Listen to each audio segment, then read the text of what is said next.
ગણેશ ગોંડલ અને રાજુ સોલંકી. આમ જોઈએ તો આ બંને ગુનેગાર છે અને એવા ગુનેગાર અને એવા સિટીમાંથી આવે છે કે ભૂતકાળમાં નજર નાખીએ તો જુનાગઢ નરસિંહ મહેતાના જુનાગઢ તરીકે ઓળખાતું હતું. ગોંડલ તો કે ગોંડલ બાપુ ભગવતસિંહ બાપુના નામથી ઓળખાતું હતું. ગોંડલ રજવાડું આમ જોઈએ તો આખા વિશ્વમાં જાણે કે પ્રખ્યાત જ હતું અને ગોંડલ સ્ટેટ જેવું ગોંડલ બાપુ જેવું કામ કોઈ કરી ના શકે.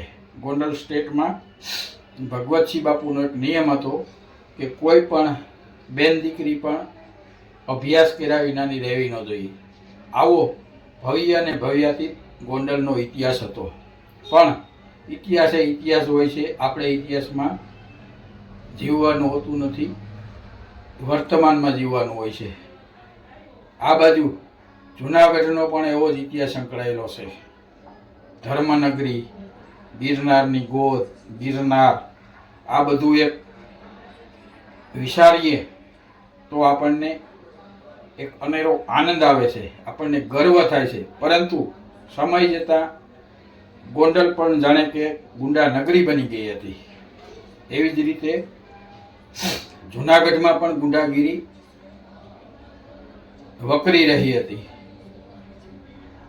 એટલે સમયનો આ બધો ફેરફાર હોય છે. અત્યારે લોકશાહી છે, પણ લોકશાહીમાં જે રીતે ગુંડાગીરી અથવા તો ગુંડા તત્વોનો અને જે રાજકીય વખ ધરાવતા લોકોનો જે દબદબો વધ્યો છે અને સામાન્ય માણસ, સામાન્ય જનતા જે રીતે પીસાઈ રહી છે, એ જોતા તો ઘણા બધા એવું કહેતા હોય છે કે રજવાડા સારા. ખરેખર સારા હશે તો જ વખાણ થતા હશે, પણ સિક્કાની બંને બાજુ હોય એમ બંનેના જમા ઉધાર પાસા હોય જ છે. ખેર, ભૂતકાળ હતો. આપણે વર્તમાનની વાત કરીએ તો, અને ખાસ કરીને ગણેશ ગોંડલ અને રાજુ સોલંકીનો જે કેસ છે એ બાબત વાત કરીએ તો, ગણેશ ગોંડલે જ્યારે આ ગુનો આચર્યો હતો ત્યારે એની જલ્દી ધરપકડ કે આવું કાંઈ થયું નહોતું. એ માટે રાજુ સોલંકીએ એની રીતે લડાઈ લડી હતી, ઘણું બધું કર્યું હતું અને ખૂબ જ આ કેસ ચર્ચાને સગવડે સડ્યો હતો. અને જે ઠાઠમાઠથી પણ ગણેશ ગોંડલની ધરપકડ કરી હતી. એક પ્રાઇવેટ કારમાં ગણેશ ગોંડલને લઈ જવામાં આવ્યો હતો, જેલમાં રાખવામાં આવ્યો છે, જુનાગઢ જેલમાં રાખવામાં આવ્યો છે. અને એ પછી રાજુ સોલંકી પણ ખૂબ જ ઉછળ્યો, જાણે કે પોતે એ દૂધનો ધોયેલો હોય, પોતે કોઈ એવો મસીહા હોય, એ રીતે આ કેસમાં બધી રીતે ઉભરી આવ્યો હતો. પણ એ ભૂલી ગયો હતો કે મારો પણ ભૂતકાળ ખરડાયેલો છે. હું પણ કોઈ સારો માણસ નથી. મારી પાછળ પણ ઘણા બધા ગુના છે, ઘણા બધા કેસ છે. કેમ જાણે એ જે કાંઈ હોય એ. પણ રાજુ સોલંકીએ ખૂબ જ આ દિશામાં પ્રયત્નો કર્યા હતા. ત્યાર પછી જિગ્નેશ મેવાણી કોંગ્રેસના ધારાસભ્ય છે, એણે પણ રાજુ સોલંકીને સાથ સહકાર આપી, દલિત સમાજનું આંદોલન બોલાવી, ગોંડલમાં રેલી કાઢી, આ જે કાંઈ કાર્યક્રમો કરવાના હોય એ બધા કર્યા. પરંતુ કહેવાય એવું છે કે જ્યારથી જિગ્નેશ મેવાણીને ખબર પડી કે રાજુ સોલંકીનો ભૂતકાળ ખરડાયેલો છે, એ પણ એક ગુંડા તત્વ જ છે, એ એક જ નહીં પણ એના પરિવારના સભ્યો પણ આવી બધી ગુંડાગીરી અને ધાક ધમકી, ચોરી, લૂંટ આવા બધા કેસમાં સંડોવાયેલો છે. ત્યારથી જિગ્નેશ મેવાણી એવું કહેવાય છે કે આ કેસમાં બહુ રસ નથી લેતા અને ન જ લેવા જોઈએ. જો સાસો પ્રજાસેવક હોય, ગમે તે જ્ઞાતિનો હોય, ગમે તે જ્ઞાતિ હોય, પણ ગુનેગારને સાથ સહકાર આપવું એ ખરેખર તો ગુનો જ ગણાય. હા, આપણને ખબર ન હોય એક વસ્તુ અલગ છે. જ્યારથી એવું વાતો થાય છે કે જિગ્નેશ મેવાણીને આ બાબતનો ખ્યાલ આવ્યો, ત્યારથી એ આ બાબતમાં ટૂંકમાં એટલો ઇન્ટરેસ્ટ નથી લેતા કે ભાઈ સમાજને નામે, દલિત સમાજને નામે આ જે કાંઈ ગુંડા તત્વ હોય એને આપણે બચાવવાની કે આવી કોઈ કાર્યવાહી કરવી નથી અને ખરેખર કરવી જ ન જોઈએ. સમાજમાં સમાજમાં જો સારો માણસ હોય તો જ સમાજે આગળ આવવું જોઈએ. અને જે વ્યક્તિની પછી ગમે તે સમાજ હોય એ વ્યક્તિની ખરડાયેલી છબી હોય, એના ઉપર ઘણા બધા કેસ હોય, તો સમાજે પણ એને સાથ ન જ આપવો જોઈએ એવું હું માનું છું, ગમે તે સમાજ હોય. પછી આ બાજુ ગણેશ ગોંડલની વાત કરીએ તો ગણેશ ગોંડલ એટલે જાણે કે ગોંડલનું એક મોટું નામ. એના પિતા માજી ધારાસભ્ય, એના માતા સાલુ ધારાસભ્ય, એટલે એને તો જાણે આ સત્તાનો નશો હોય એમાં બે મત નથી. અને આવા માતા પિતા ધારાસભ્યનું સંતાન એને કંઈક એવું કંઈ થયું હોય અને એવું કંઈ લડી લેવાનું કે વટ પાડવાનો જે કાંઈ મનમાં મનસૂબો હોય અને એ મનસૂબાને લઈ અને જે રીતે ટોલ ટેક્સ નાકા ઉપરથી ગાડીઓ પસાર કરી એના મિત્ર મંડળ સહિત ભાઈ રાજુ સોલંકીને એના ઘરેથી ઉઠાવી અને પછી ગોંડલ લઈ જઈ અને ત્યાં જે કોઈ જગ્યામાં રહી એને નગ્ન કરી માર માર્યો, આવું બધું ખરેખર તો એક ધારાસભ્ય માતા પિતાના સંતાનને શોભે જ નહીં. આવું કરવું જ ન જોઈએ, છતાં એણે આવું કર્યું છે. અને એ પછી જે કાંઈ આ કેસમાં આગળ જે કાંઈ થયું છે એ સૌ કોઈ જાણે જ છે. અને ત્યારે તો એવું લાગતું હતું ઘણાને કે ભાઈ જયરાજસિંહ જાડેજા કે એનો પરિવાર શા માટે આમાં કોઈ એની ધાક હતી એ રીતે કાંઈ કરતા નથી, ચૂપચાપ બેઠા છે. અને રાજુ સોલંકી પોતાની રીતે જાણે કે પોતે કોઈ એવો કાંઈ બની ગયો હોય છે અને એના હાથમાં બધું આવી ગયું હોય છે, એ રીતે આ કેસની પાછળ હતો અને હોવું જ જોઈએ. પણ પોતાનો ભૂતકાળ ભૂલી ગયો હતો, એને સપોર્ટ પણ મળ્યો. પણ આપણે જો ખરડાયેલા હોય અને બીજા લોકો ખરડાયેલા હોય તો પણ ખરેખર વિચારવું તો જોઈએ. અને સામે પક્ષે પાછી સત્તાધારી પક્ષના લોકો એટલે એનું સરકારમાં જે તે કંઈ અધિકારીઓમાં તંત્રમાં ઉપજતું હોય એમાં બે મત નથી. જયરાજસિંહ જાડેજા અને તેનો પરિવાર શુભ હતો, પરંતુ પછી ગણેશ ગોંડલે અને જયરાજસિંહ જાડેજાને પણ ટૂંકમાં એના માટે પણ રાજુ સોલંકીએ કોશિશ કરી હતી.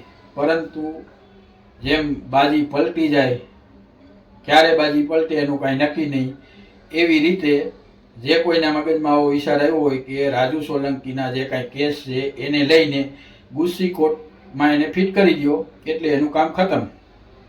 કે પછી કાયદાકીય રીતે એની ઉપર જે કેસો છે, આમ તો બહુ જૂના એની ઉપર કેસો છે અને એ કેસોને અનુલક્ષીને ગુસ્સી કોર્ટનો કાયદો લાગુ કરવામાં આવ્યો છે.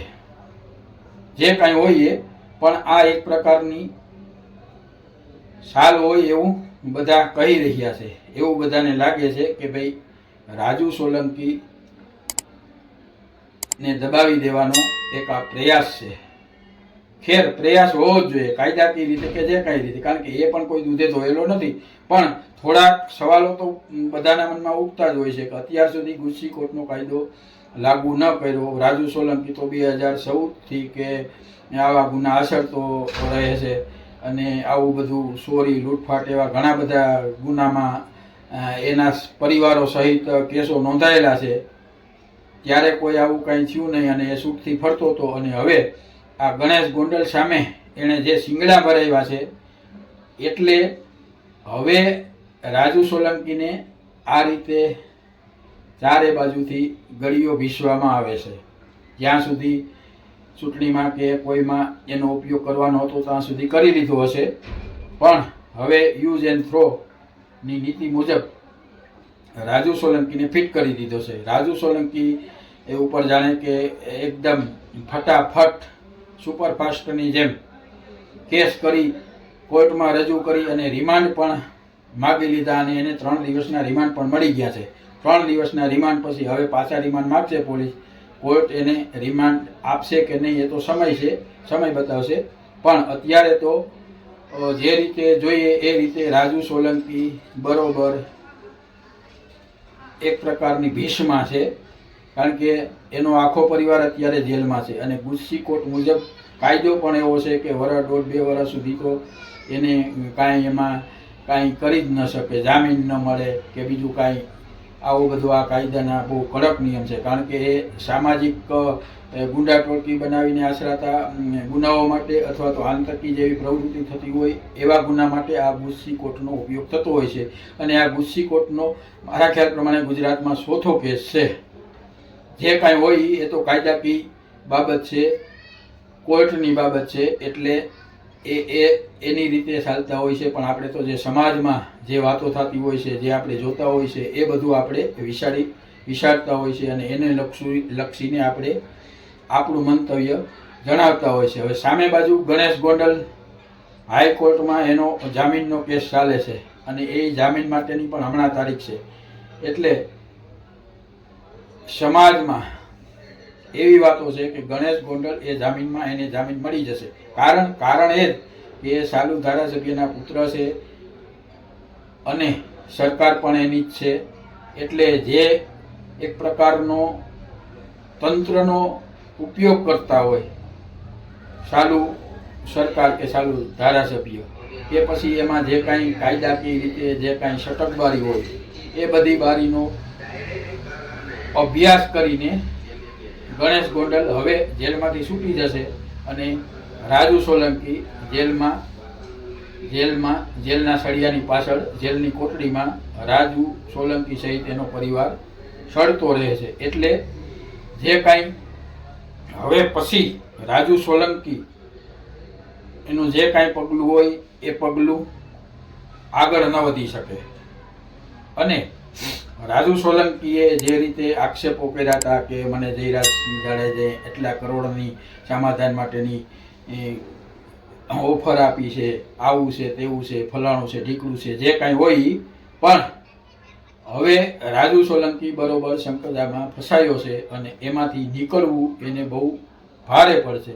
જ્યારે સામે પક્ષે ગણેશ ગોંડલ અને જયરાજસિંહ જાડેજા, ગીતાબા જાડેજા આમ જોઈએ તો એક સામાજિક રીતે, રાજકીય રીતે, બધી રીતે આગળ પડતા છે. અને ગોંડલમાં તો અત્યારે એનું ટૂંકમાં મોનોપોલી છે એવું કહીએ તો પણ ચાલે. એટલે હવે ગણેશ ગોંડલ જેલના સળિયાની બહાર આવશે અને રાજુ સોલંકી અને એનો પરિવાર જેલના સળિયાની પાછળ ધકેલાઈ જશે. થોડો સમય આ બાબત ચર્ચા ચાલશે, પછી બધું શાંત પડી જશે. કહેવાય તો એવું છે કે દલિત સમાજ પણ હવે આ અને જયરાજસિંહ જાડેજાના વિરોધીઓ આમાં રસ લઈ અને આ બાબત, આ પ્રશ્ન જગ જાહેરમાં લાવીને ઉજાગર કરશે. પણ મારા ખ્યાલ પ્રમાણે એવું કાંઈ થશે નહીં, કારણ કે રાજુ સોલંકી કોઈ એવી વ્યક્તિ તો નથી કે જેના માટે આખો સમાજ કે બીજા લોકો એને સાથ સહકાર, એટલો બધો સાથ સહકાર આપે. એટલે હવે તો રાજુ સોલંકીએ જે રીતે કાંઈ કર્યું અને જે કાંઈ મોટાભા થવાની કે જે કાંઈ એની ગણતરી હોય એ ગણતરી બધી એની ઊંધી પડી છે. જોઈએ હવે સમય જતાં શું આ બાબતમાં થાય છે, આપણે તો એ જ જોવાનું છે હવે.